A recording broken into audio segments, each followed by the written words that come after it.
We are here with Solanaceae, and which is also called as the potato family. Why? Because it is the most famous vegetable. We all love to eat it any form, isn't it? So Solanaceae is also called as potato family, and why this is very important because and this year this is been added to the NCERT syllabus, so we can expect some really important questions coming from this topic, so don't forget to pay attention. And here, the inflorescence in Solanaceae is cymose or solitary or axillary. And when you look at this flower, which you are seeing is datura, and the top view looks this way, and this is the fruit of datura. Yes, and now let's understand about the floral parts one by one. But before going there, let me tell you the flowers here are pentamerous. Please do remember this. It is pentamerous, which means that the floral parts are all 5 in number, right? So there would be 5 sepals, 5 petals, 5 stamens. Let's go and understand about that as well. So coming to the calyx, now let me tell you that as we have discussed that about there were 5 sepals, isn't it? It was pentamerous. So you can clearly see here 1, 1, 2, 3, 4 and 5. 5 sepals, and you can also see that they are all fused, isn't it? Fused to form a tube-like structure. So this is protecting the internal organs, and we all know when the sepals are fused, we call it as the gamosepalous condition. So 5 sepals, gamosepalous, forming a tube protecting the internal organs. Now coming to the corolla. Again, the corolla has also got 5 petals. Pentamerous, 5 petals. So here, there is something very important for you to remember that in your NCERT syllabus, we have got some important information about Solanum nigrum, which has got valvate estivation, right? Now, what is valvate estivation? You will see that the petals are arranged in such a form that the margins of the petals are just attaching to each other. Yes, that is in Solanum nigrum, valvate in Solanum nigrum, and twisted in case of Datura. Now, what is this twisted? As you can see here, the petals are arranged in such a way that one edge of the petal is outwards and one is inwards, right? So, that is twisted in case of Datura, and in Solanum nigrum, you will see it is valvate estivation. Now, then when the sepals are removed, you will see the petals are looking this way in case of Datura. Also, one more important thing here, the petals are all fused. Just like in sepals, you will see the petals are fused here. Hence, we have the gamopetalous condition here, and that is one of the unique features in Solanaceae. You have got gamosepalous and gamopetalous conditions both existing in this family. Yes, now let's proceed ahead to the next one, the Androecium. As I have already told you, 5, 5, 5 we've discussed, isn't it? 5 sepals, 5 petals and also 5 stamens. You can clearly see that here 1, 2, 3, 4 and 5. Yes, you're seeing 5 stamens. Along with that, you are seeing that the filament is here, and more than half of the filament is attached to the petals, as you can see here. Here it is enlarged, and you can very clearly see that the filaments of the stamens are all attached to the petals, and we know that this is called as epipetalous condition. Right, now coming to the anthers, when you look at the anther, the cross section of the anther, it looks like a typical angiospermic anther containing 2 lobes, hence it is bilobed. Yes, it has got 2 lobes, bilobed, and 2 thecas or dithecous, and you will be finding 1, 2, 3 and 4 sporangia. Hence, it is tetrasporangiate condition. Now, what you are going to remember over here, the epipetalous condition, which is very important. So, this is going to be represented in the floral formula as well. So, we write the petals which are 5 fused, the gamopetalous condition, and the Androecium. We have got 5 stamens, and you are going to show that the epipetalous condition in case of the floral formula as well. right? Now moving to the next one, the Gynoecium. Now in this case, you are seeing the ovary,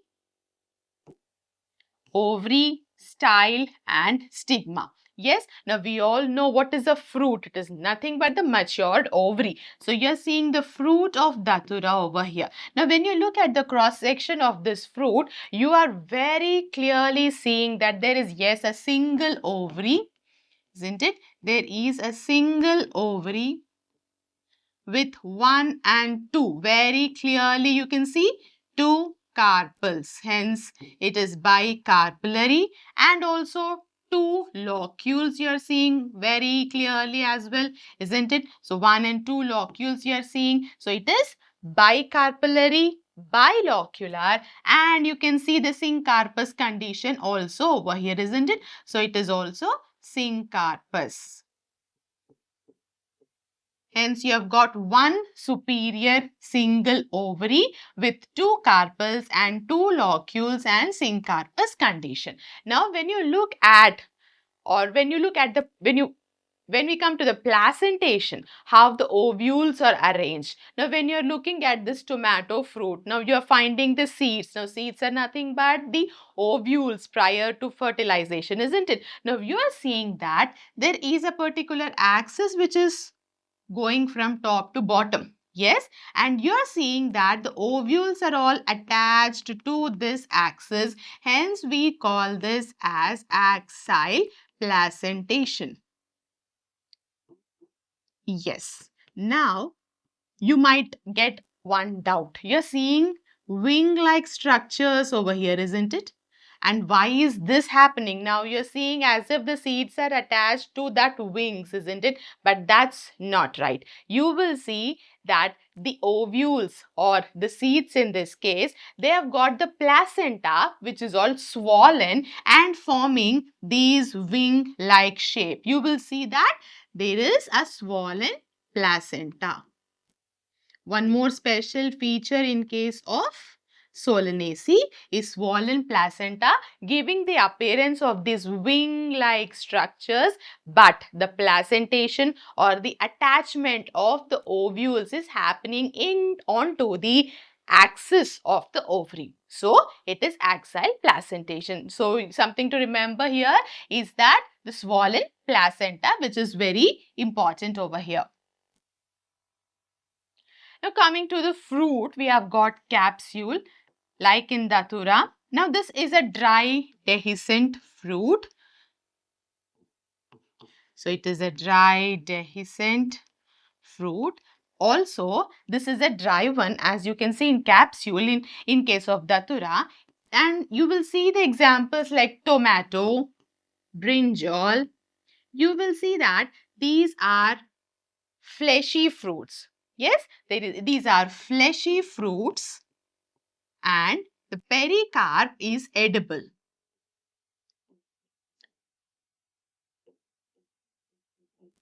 So we have got two types of them, capsule and peri in case of Solanaceae.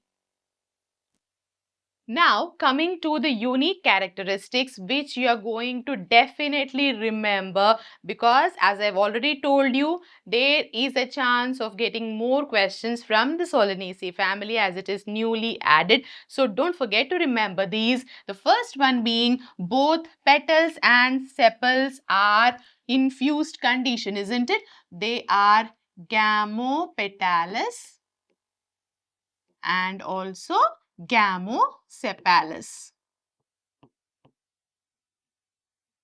This is something very important. Next is calyx is persistent. Now, if you look at the fruits which have got the ovaries which have got fertilized to fruits, you will see that the sepals have fallen down, isn't it? But in case of the Solanaceae, you will see this is the calyx which is persistent. It is not falling away. It is still there on the fruit as well.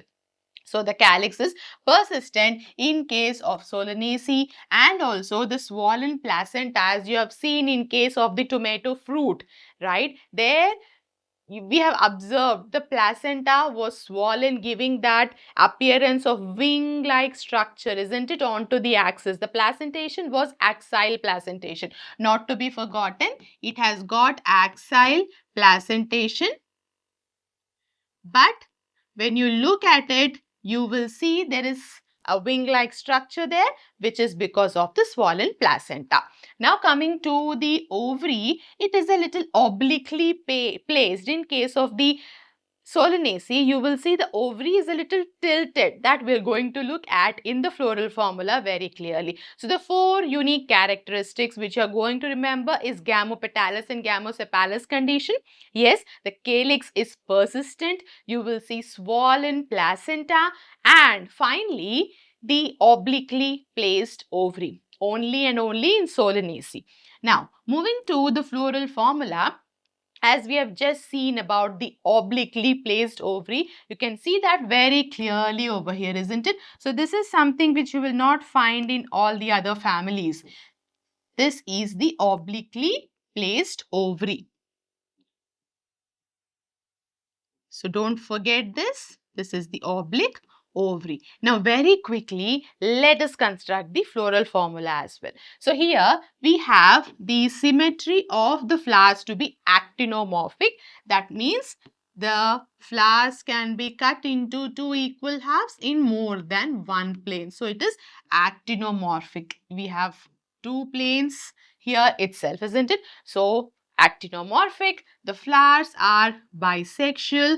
Yes, now this is something very easy to construct as well, because the calyx is containing 5 sepals, gamosepalous condition.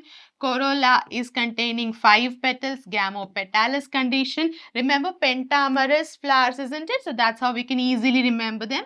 And coming to the Androecium, 5 stamens. We're going to represent the epipetalous condition as well. And coming to the ovary, 1 superior ovary with 2 carpels which are in syncarpous nature, right? So that's how we have our floral formula constructed as well. If you remember the pentamerous flowers, now this is all easy to construct. So don't forget about the pentamerous flowers in Solanaceae. Now coming to the economic importance, and now here you're seeing something or a picture, a scenario which you can imagine. Now I know mnemonics is a very easy way to remember your difficult examples, but remembering mnemonics is also difficult, isn't it? You have to remember which mnemonic was related to which thing, right? So instead of that, let's do one simple trick of visualizing the scenario. Like a movie, if you watch, you're going to remember the scene always, isn't it? So let's make it that way. Let's visualize a scenario to memorize difficult things. Now here we have got various examples in Solanaceae. So how would you remember them? Right now, let me tell you the examples. We have got in food, we have got potato, tomato, chili, brinjal, capsicum, isn't it? And in medicine category, we have got belladonna, ashwagandha, and datura. And fumigatory is tobacco, and ornamental is petunia. Now these are like various of them to remember. How will you do that? So let's imagine this scenario where there is a restaurant named Sola, standing for Solanaceae. Yes, you have got beautiful petunia flowers over here, right? So that is one more example covered in this picture. We have got two people here named Ashwin for ashwagandha, Bella for belladonna, right? Now what are they doing? So this guy is eating French fries with tomato ketchup and having some peri-peri, isn't it? And this lady is smoking. So how many are we covering here? We have got petunia, ashwagandha, belladonna, potato, tomato, chili, and all of them are covered here. One more dangerous thing, the tobacco is also covered, right? So try to visualize whatever the difficult concepts you have a picture of it. You will memorize everything instead of remembering it in the mnemonics way. Don't forget to share this with any of your friends who like French fries. Definitely your NEET friends would need this example so that they can also visualize these concepts. If you are interested to